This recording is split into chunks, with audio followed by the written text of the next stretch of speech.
Hello，大家好，好久没有跟大家更新产品摄影的教程了，因为最近一部分精力是用在了拍摄和制作线上课上面，然后大概明年会跟大家发布出来，届时我们所有的线下课学员也会免费的可以观看。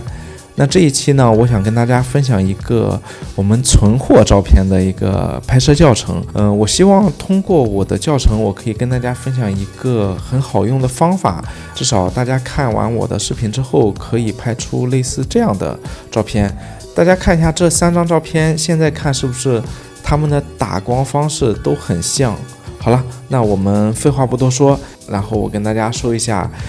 这个照片是怎么拍摄的。首先，大家看我这个场景的布置，是我把这个亚克力水槽把它架起来了拍摄。我在前2期的视频里边，我有讲到为什么要这样去拍，是因为你把它架高之后呢，这个水就容易拍出一种深邃的感觉，就不是那种非常浅的那种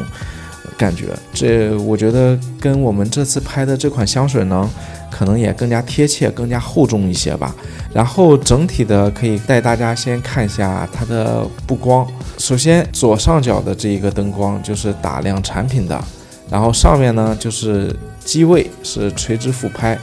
右边的这一个灯呢就是也是打亮产品的，所以就是这2个灯都是负责打亮产品，同时也打亮一部分中心区域的苔藓。大家看到左下角的这个灯呢，它是一个 LED 灯，它是沿着对角线的方向斜着往上打过去，也是突出一下这部分光。最左边的这个灯呢，它其实是打的天花板，它是打一个慢反射，就是你只要给它打亮，它就可以很均匀的反射出来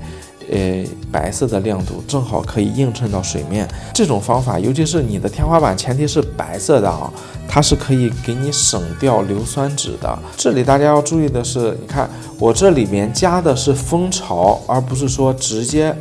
用裸照去把它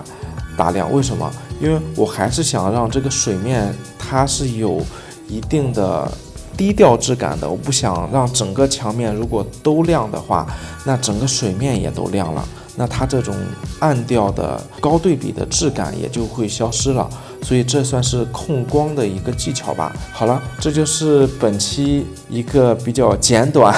但是我觉得很实用的小技巧分享给大家，希望大家可以学到。如果本期视频有帮助到你的话，也希望大家可以3连支持我，后续我会持续跟大家分享产品摄影方面的干货。拜拜。